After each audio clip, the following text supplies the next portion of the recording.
They ended the X Factor's hold on the Christmas #1 single.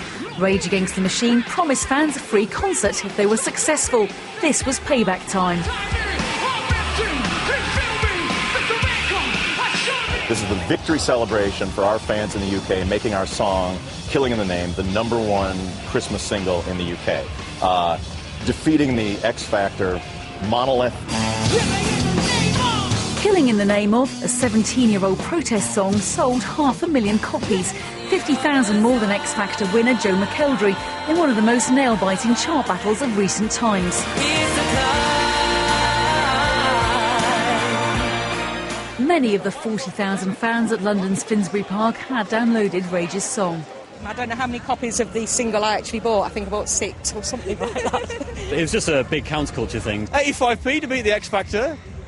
That's money well spent. The reality show had secured the seasonal #1 spot since 2005, until logistics expert John Morter and his wife started their Facebook campaign to put Rage's track there instead, and were clearly overwhelmed when they were called on stage.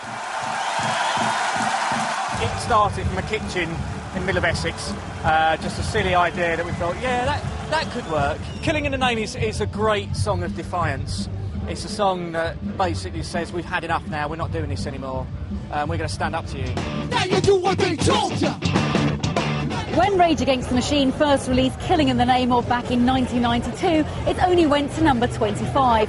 Ironically, for such an anti-establishment band, going up against the X Factor has helped make them a household name in Britain. The Californian indie band, who formed 20 years ago, have always been politically active with a devoted fan base, but until last year didn't exactly make global headlines.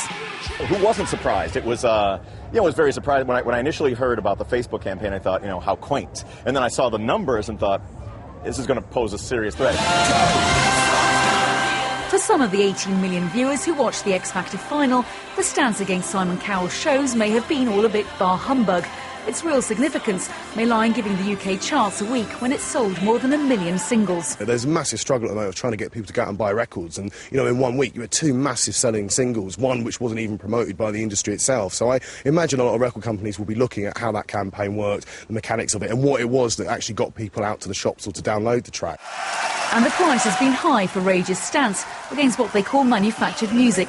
With all proceeds from the singles' sales given to the charity Shelter, they're now going on a summer of touring to pay the bill for this. Emma Jones, BBC News.